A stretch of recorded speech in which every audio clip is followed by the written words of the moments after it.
O que você pensa do Brasil e o que você pensa do brasileiro? E, independentemente da sua resposta, eu convido você a acompanhar essa minha conversa com o antropólogo Roberto da Mata. Professor, bem-vindo. Muito obrigado. Eu vou inverter a pergunta e vou começar com o que o senhor pensa sobre o brasileiro hoje. É como as pessoas vão dizer, né? É uma pergunta difícil. Eu acho que diria até com toda sinceridade, é uma pergunta impossível de ser respondida em toda a sua inteireza. Né? Você vai sempre responder essa pergunta, porque, primeiro, né, porque é muito difícil você definir uma coisa que você é. Eu sou brasileiro. Eu só posso definir o Brasil se você me perguntar em relação a alguma outra coisa. Não é? Você falar assim, o que você acha? Primeiro, a gente usa a palavra Brasil para definir dois objetos, que são dois objetos, na minha cabeça, bastante diferentes. Brasil como sociedade e cultura, como sistema de valores e atitudes, é uma coisa, é uma realidade. E uma outra coletividade, que é a coletividade que define o mundo globalizado que nós vivemos, que é o Brasil como um Estado nacional, como um país, como você disse, né? É um país, então tem um mapa, tem um território delimitado, ele tem uma cor, e é como nós modernos, ou o nosso lado moderno de brasileiros, veria o mundo. Provavelmente, a maioria das pessoas responde essa pergunta pensando nesse Brasil. Aí diz, eu gostaria que ele melhorasse. Melhorasse como? No Brasil Estado, não no Brasil conjunto de brasileiros. No Brasil como Estado nacional, que ele melhorasse. Melhorasse como? Aí eu digo, que melhorasse o sistema de transporte, né? Que melhorasse as atitudes, a construção do espaço público, para ser mais preciso, né? E sintético.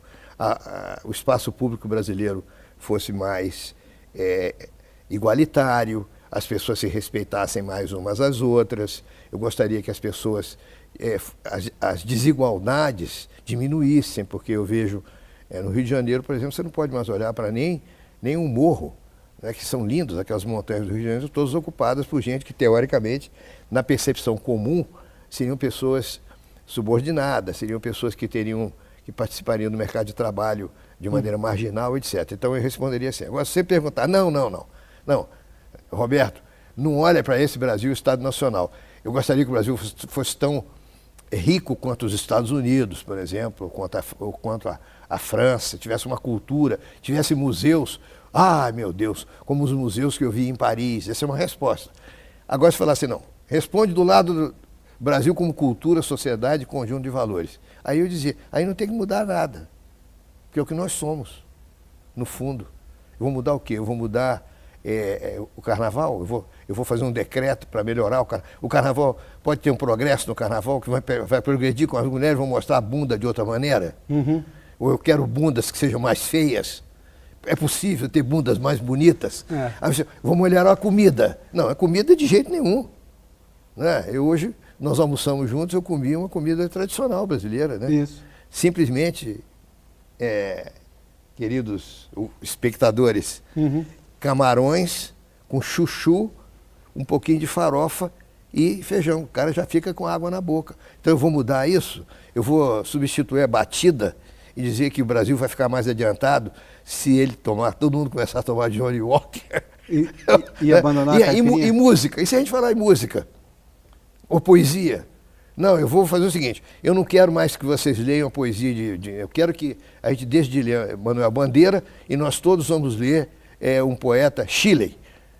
Vamos ler um poeta inglês. Vamos ler Auden, em vez de ler Manuel Bandeira ou Carlos Drummond de Andrade.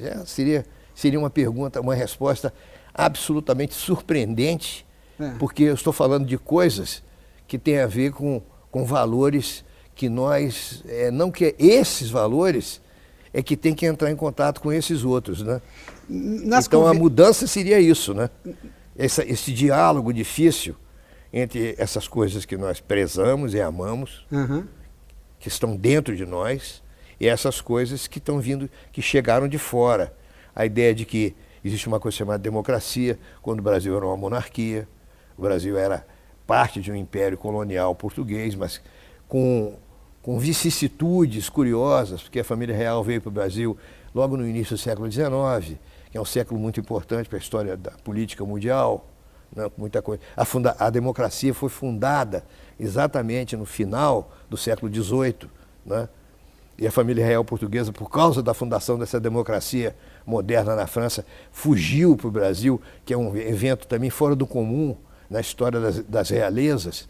Então isso trouxe para o Brasil um sentimento muito forte de aristocracia, porque o Brasil de repente deixou de ser uma colônia e virou o centro de um império colonial português. Aliás, né? deixa eu pegar esse momento da vinda da monarquia portuguesa ao Brasil, da realeza portuguesa ao Brasil. Eles vinham e vinham para ver o povo brasileiro.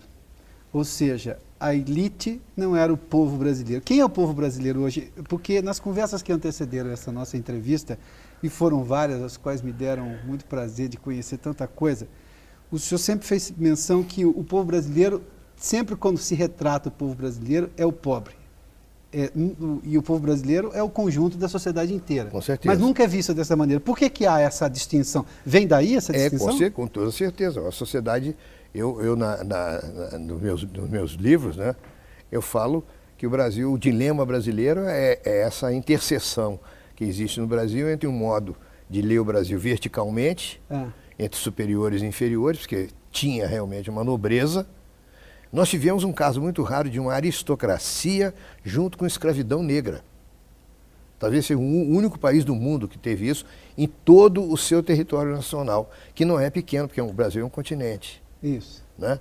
E então, quem é que ia ser comum numa sociedade aristocrática? Que o viés da sociedade é aristocrática, quer dizer, a bússola de navegação social, eu gosto de usar essa expressão, a gente navega socialmente, né? A nossa bússola é querer ser barão. Ninguém quer ser um João Ninguém, todo mundo quer ser alguém. Essa oposição entre alguém e ninguém é o que gerou, sabe o que está falando, né? O jeitinho. Né? Uhum. Então, que são reações anti-igualitárias. Deixa que eu vou falar com um amigo meu, que normalmente é um poderoso, não é? Você conhece o fulano? Conheço. É meu tio. Ah, você devia ter falado antes, cara. Por que você não falou antes? Então, essas reações, esse tipo de bússola que nós usamos para nos orientar quando nós estamos diante de desconhecidos ou em situações novas, é uma bússola que mede quem está em cima e quem está embaixo.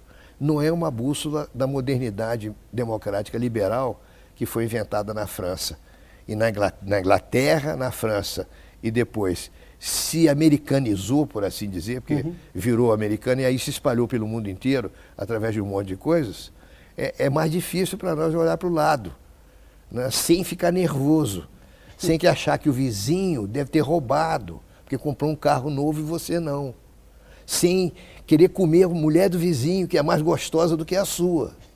Sem achar que o vizinho lê muito mais do que você e te incomoda, porque ele lê muito e você não lê. Ou você lê muito mais do que ele e ele não te dá atenção por causa disso.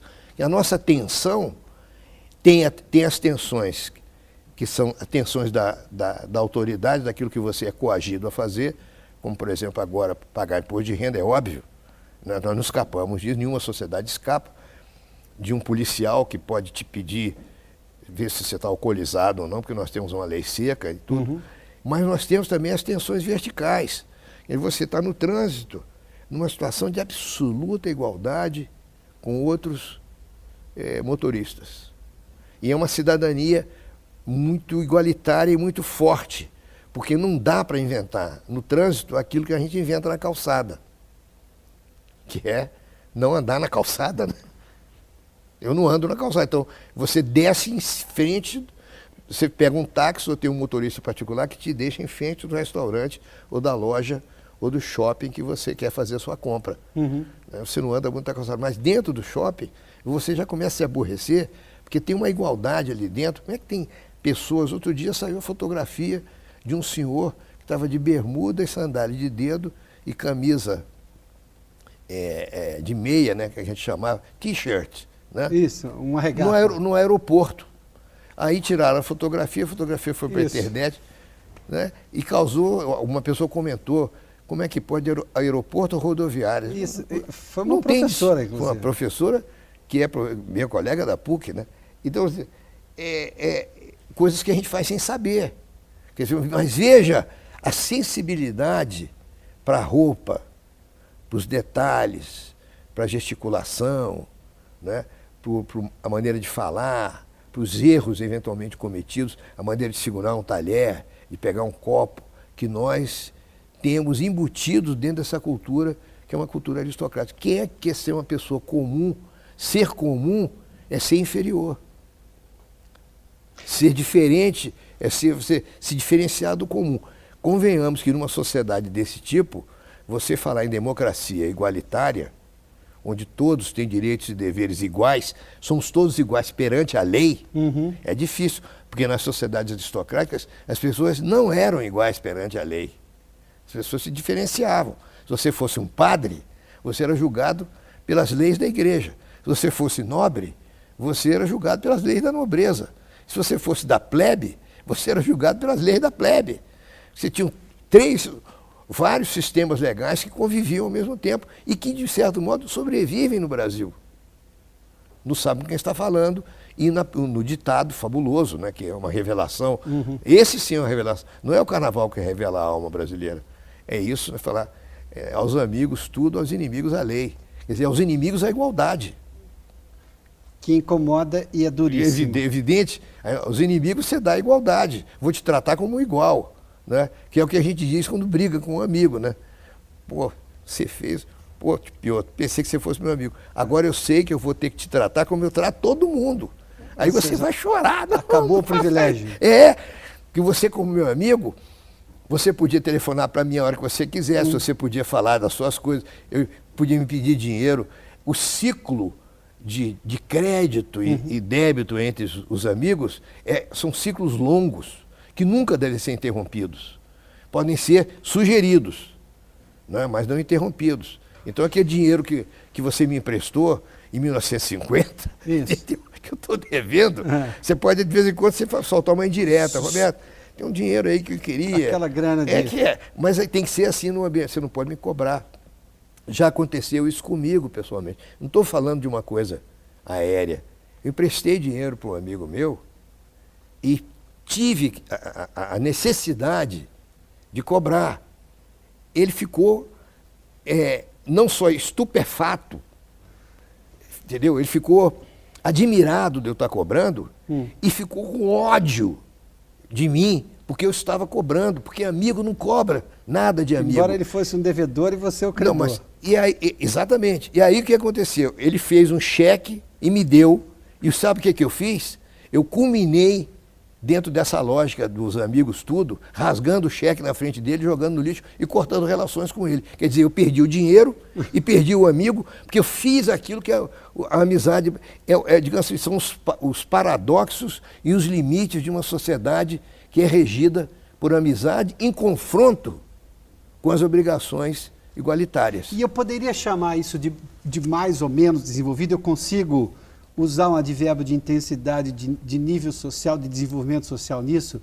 Ou seja, se eu sou baseado mais nessas amizades em que os amigos podem tudo, e eu passo em cima, inclusive, da lei ou do direito coletivo, do igualitarismo, uma sociedade é mais ou menos organizada por causa disso, mais ou menos desenvolvida? Então, eu tenho uma visão, se você tiver uma visão distanciada do Brasil, que eu como profissional de antropologia tenho, você pode dizer, olha, o julgamento aí não cabe, né? Porque tem vantagens e desvantagens. Tanto é que tem vantagens que nós saímos da monarquia para a república, sem guerra. Dom Pedro II saiu daqui magoado, mas não saiu zangado. Não, saímos do domínio português para a monarquia sem guerra. Não, o domínio português não isso aí é complicado, porque quem fez a independência do Brasil foi um príncipe português. Isso. Então a nossa elite, né, ela se diferenciou de Portugal fazendo piada de português. Né? A nossa libertação dos portugueses foi fazendo piada. Mas nós, na realidade, não criamos uma cultura republicana, revolucionária, como os americanos fizeram para lutar contra os caras que usavam a farda vermelha. Quer dizer, o Pedro I, filho de Dom João VI, proclamou a independência do Brasil, depois pegaram aquele garoto de 14 anos e tal, mas nós transitamos da monarquia para a república sem guerra. E mais ainda, transitamos do trabalho escravo para o trabalho, o trabalho livre, também sem guerra. Nos Estados Unidos teve uma guerra civil. Em outros países você teve guerra. Não tivemos guerra. E transitamos da direita, convencionalmente, de uma política ou de uma elite política burguesa para uma elite política esquerdista maravilhosa, através do lulopetismo, como nós sabemos, que tem feito 12 anos de governos espetaculares, sem também revolução. Não teve revolução. Ninguém foi para o paredão. Tivemos um regime militar horroroso, triste, prendeu muita gente, etc. Mas fizemos todas essas transições. A nossa saída do regime autoritário, tanto do Vargas quanto do regime militar, foi tudo feito gradualmente. Demoramos 60 anos para acabar com a escravidão. Eu passei parte da minha infância e talvez adolescência ouvindo meu pai dizendo que guerra é fundamental para uma sociedade se desenvolver. Eu também. E fez mal para o Brasil não ter essas guerras? Eu também ouvi historiador, colegas meus, falando, tem que ter violência. Tem que ter violência. O ser humano precisa dessas rupturas? É da natureza humana? A história da Europa, a Europa é o continente que, nesse planeta, que não só teve mais guerras, não só mudou mais as suas fronteiras, né? Inventou e desinventou países, e foi o país que inventou a guerra, inventou as regras da guerra. Se é que é possível você pensar numa desumanidade do tamanho que eu estou te falando. Você inventar as guerras para que a desumanidade seja palatável, o que é um absurdo em termos humanos. Eles inventaram isso. Se você olhar para a história desses países, que inventaram um mito da revolução, tem uma ideologia, tem uma mitologia da revolução. Você muda fazendo grandes transformações profundas e rápidas, intensas. Esse mito, obviamente, no caso brasileiro, ele é complexo de ser aplicado. Muita gente ficou tentando fazer revolução, provavelmente seu pai. Eu tinha um tio que era comunista. Então, as discussões na família da varanda lá do meu avô, meu tio era comunista, queria que tivesse uma revolução. Tinha que ter. Tem pouca violência no Brasil ou tem muita violência no Brasil? Depende. Tem violências internas. Nós somos muito mais de engolir e não reclamar, porque inclusive a gente aprende em casa que não deve reclamar, porque todos fomos socializados, mas pode ser que eu esteja falando uma coisa que não bata muito com os outros. Se eu não bater com você, você me fala que você é o meu espectador primário. Tá, né? Tá bem. Mas eu aprendi com os meus pais, e aprendi depois na escola, que o aluno que reclamava muito, que falava para quem aponta que a luz tá queimada, que não tem, a comida não está boa no restaurante, devolve o bife, porque esse é o chato clássico. Você não deve reclamar. Você reclama com calma, com tranquilidade, é o que nós aprendemos. Então é uma sociedade em que você prefere engolir, e foi como nós tratamos o nosso regime escravocrata, porque os escravos eram diferenciados entre eles. Os escravos da casa faziam parte da casa, não eram membros da família, mas eram escravos da casa. Ganhavam roupa velha, igual a gente faz hoje com os empregados. Mudou?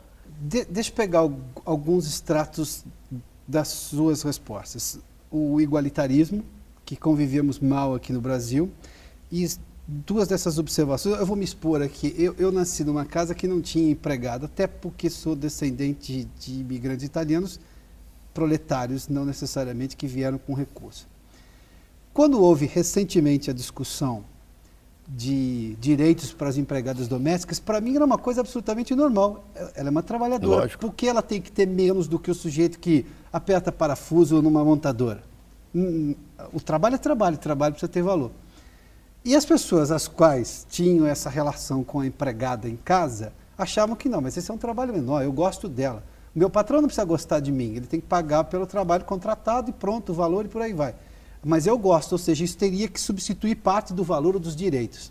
E essa discussão foi agora, recente no Brasil. Ainda continua. Nós temos um bloqueio para pular isso daí, porque não faz sentido achar que o trabalho de alguém independentemente de qual seja, eu não estou discutindo o valor, mas ele é menor. Menor ele não é, porque ele passa a ser necessário. Claro. Mas as pessoas consideravam o trabalho da empregada doméstica inferior em algum momento. Por isso ela mereceria ganhar menos ou ter menos direitos. Então, você está tocando num ponto que você tem, quando você começa a viver mais, digamos assim, a agenda republicana, né, da coisa comum, da construção de um espaço público comum que seja efetivamente igualitário, onde o povo é todo mundo, deixa de ser aristocrata, deixa de ser o burguês, deixa de ser o cara que é famoso, e todos têm que usar esse espaço obrigatoriamente da mesma maneira, como no trânsito. Não adianta ser artista de cinema ou diretor da Globo, você tem que parar no sinal vermelho. Se tiver congestionado, vai ter que esperar. Esse é um ponto. Você falou nas empregadas domésticas. Causa uma polêmica sem fim. Isso. Do mesmo modo que as cotas para negros, afro-brasileiros e universidades. Também causa uma discussão sem fim. Eu não sei qual é a sua posição. Eu tenho amigos que são favoráveis a uma legislação trabalhista justa para as empregadas domésticas e são contra as cotas. E tenho amigos que são favoráveis às cotas e são contra a discussão do trabalho doméstico. Não é contra. Não sei, porque ele diz o seguinte: no trabalho doméstico é incomensurável. Ele não pode ser monetarizado, porque uma babá é como casar com uma mulher. Você fala, tem um divórcio, mas brasileiro você sabe que não se divorcia. Você sabe disso, eu já posso dizer isso para você, é um segredo, viu? Mas eu acho que você tem idade suficiente para aprender. Brasileiro não se separa. Ele corta algumas coisas, mas continua. Os filhos, tem que ver o filho. A família, uma vez constituída, ela não é como uma família americana, que depois de 18 anos o cara chega para os meninos e... Goodbye. Goodbye. Take good care of yourself. Nós nem temos esses selfies, esses reflexivos no Brasil. Você não pode falar take good care of yourself. Não existe isso. Tome conta de você mesmo. Não existe isso, porque alguém tem que tomar conta de mim. Como é que você vai tomar conta de você mesmo? Você vai dizer para mim, não, Roberto, peraí, eu não dou conta de mim. Eu tenho que ter alguém para tomar conta de mim, ou uma empregada, ou a minha mulher, porque as mulheres fazem muito esse papel com a gente, né? Isso. E nós aprendemos com as nossas mães a sermos absolutamente inúteis. Esse é um grande trabalho que as mulheres brasileiras têm feito no Brasil, geração após geração, que dá uma discussão também muito, muito interessante, sobretudo com feministas. Porque o controle que as mulheres têm da casa é um controle, até hoje, ninguém proclamou república em casa nenhuma do Brasil. Imagine se seu pai, mesmo seu pai... Qual é o regime que tem em casa? Mesmo seu pai, o matriarcado direto, seu pai descendente, você falou que não tinha empregada, mas era o seu pai que determinava a hora do jantar, era o seu pai que fazia os pratos, era o seu pai que escolhia a comida, que tomava conta do orçamento doméstico e tal. De modo, quem é a dona da casa? Isso. Tem o seu fulano e a dona fulana. Dona fulana, o cara pergunta, quem é a dona da casa? Então, esse tipo de discussão, como é que você vai pagar a uma pessoa que está prestando serviços, que são serviços domésticos, são favores domésticos, cozinhar, limpar, onde a questão do grau e do gosto entram em cena e fazem com que esse trabalho seja muito diferenciado do trabalho de um operário que monta, por exemplo, um automóvel, que a função dele é pegar aquela máquina de coisa e botar parafuso em um automóvel, porque quem faz aquilo, inclusive, é a máquina. Né? Agora, alguém que vai tomar conta do meu filho, como babá. Então, eu não estou dizendo a minha posição, não. Só estou falando que são zonas onde a interseção entre o personalismo que caracteriza a sociedade aristocrática e hierárquica e o individualismo que caracteriza a sociedade republicana e igualitária, eles, de certo modo, eles se rechaçam, eles não se encaixam muito bem. É meio complicado. Todas as situações competitivas no Brasil são complicadas. Eu fiz muitas palestras, ainda continuo fazendo, sobre meritocracia em empresas. Fiz até uma aqui no estado de São Paulo, né? Uma secretaria. Você sabe que nenhum brasileiro de nenhuma empresa aceita essa ideia. Todo mundo acha que meritocracia é muito complicado. A meritocracia? É complicado. Como é que você promove uma pessoa? Como é que você distingue uma pessoa das outras? Quando o chefe, se você estabelecer numa empresa regras para promover, as decisões sobre isso são complexas. É como julgar um desfile de escola de samba, dá tiro. Aqui em São Paulo, dá tiro, dá briga. É verdade. É como futebol. É. Quer dizer, se a sociedade moderna se caracteriza pela disputa, pelo conflito, que levam à inovação e que levam a um eventual progresso, pelo menos tecnológico, nós gostamos disso até certo ponto. Levamos isso a sério até certo ponto, mas provavelmente nós amaciamos essas coisas com aquilo tudo que a gente critica, sobretudo no governo, né? Professor da Mata, essa questão das cotas, e eu já disse aqui que eu sou a favor, porque é uma questão de tirar a dor do momento, é analgésico, mas eu não perco muito tempo nela porque isso precisa ser resolvido. Para mim, seria ponto pacífico. Eu preciso recuperar essas pessoas que já são adultas hoje. Mas eu não consigo arregimentar. Eu arregimento gente para discutir sim ou não, a favor de cota ou contra cota, se é 20%, se é 40%, se é 80%. Isso tudo é muito fácil encontrar pessoas. Mas eu não consigo arregimentar brasileiros para discutir o problema da infecção, que é a escola básica. Eu não consigo juntar nem especialistas com a mesma voracidade de opinião e nem pessoas do dia a dia. Nem o beneficiado da cota, o menino universitário, ou o pai, ou mãe dele, estão preocupados em discutir a escola do filho mais novo. Por que se procura sempre... É mais fácil discutir isso porque está em voga, né? Mas o sujeito não quer discutir o mais difícil. O mais difícil é a infecção. Eu sei que é mais difícil. Mas é lá que começa o problema. A dor vem de lá. Por que eu não consigo ir na coisa mais complicada, no mais difícil? Eu acho que quando você fala do analgésico e da infecção, você tá fazendo um diagnóstico. Então há uma dificuldade. A primeira dificuldade é que o ouvinte concorde com o seu diagnóstico.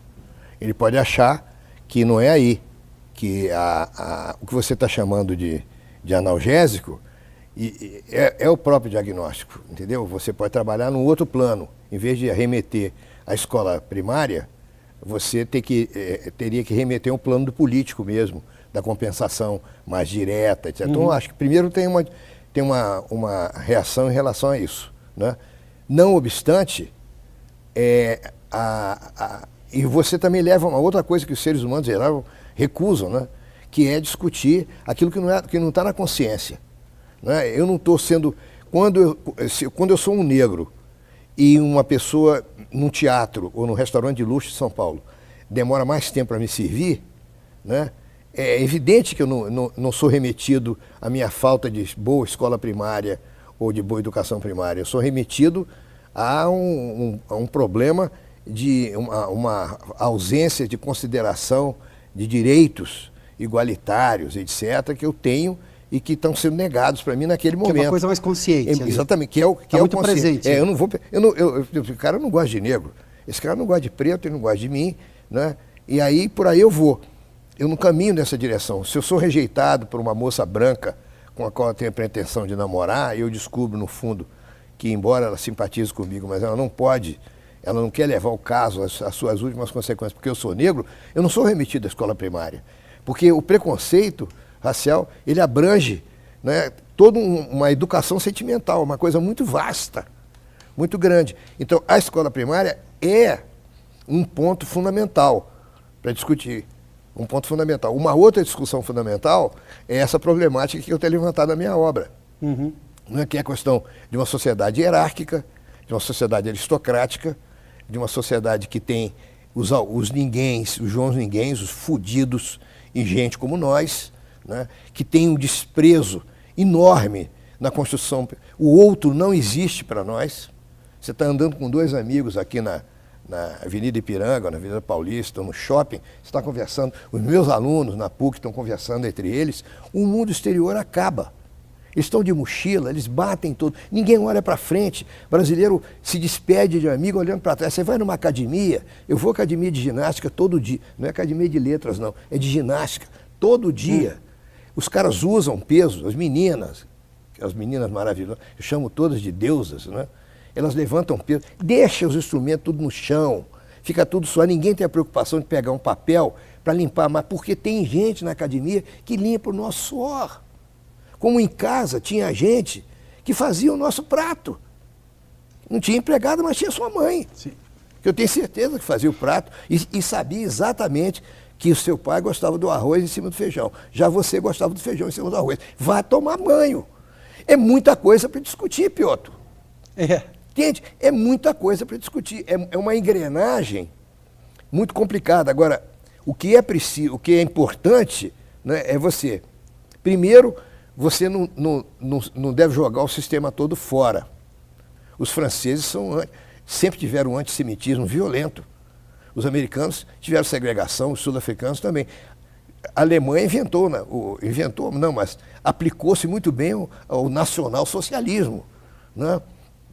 Inventou. O Hitler era alemão, nem por isso os alemães de hoje, eles saíram das situações. Você pode, para sair bem dessas situações, tem que fazer esse tipo de trabalho que eu acho que falta ser feito nas escolas, mas sobretudo também nas empresas, né? E entre empresários, e entre pessoas que tenham os meios de promover mudanças através de discussões que sejam efetivamente abertas, inteligentes e tal, e que é o caso que acredito que a gente esteja fazendo aqui. Eu acho que isso é fundamental. Que é a proposta de discutir. Que é a sua proposta do programa. Intelectualmente honesto. Não é?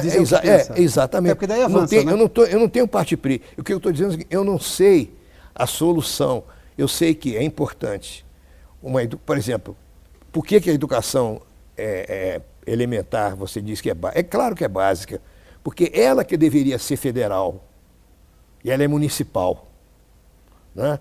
E os municípios brasileiros são aqueles que provavelmente são os mais injustiçados na redistribuição dos impostos, né? Porque não tem um representante, os representantes estaduais, os deputados federais levam para outras cidades e tal. Então, os municípios mais pobres, é difícil você encontrar uma boa estrutura, bons professores, etc. Uhum. Então, deveria ter uma campanha que eu estou falando aí, não é ficar falando televisão, não. Dinheiro federal devia inverter, né?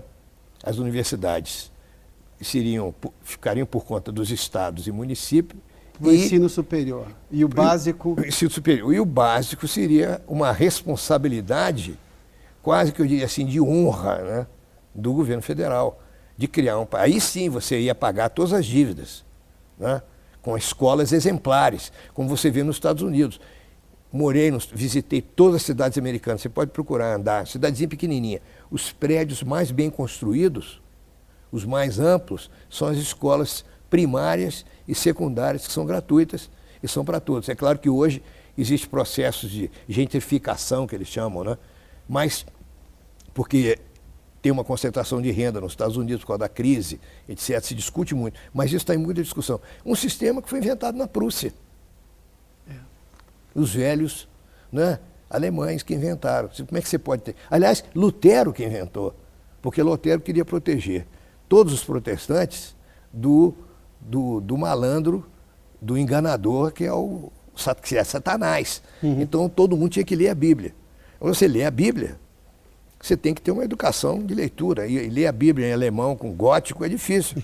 Então, você tem que ter boas escolas, coisa que nós jamais nos preocupamos. Não é porque é uma sociedade católica, pelo contrário, né?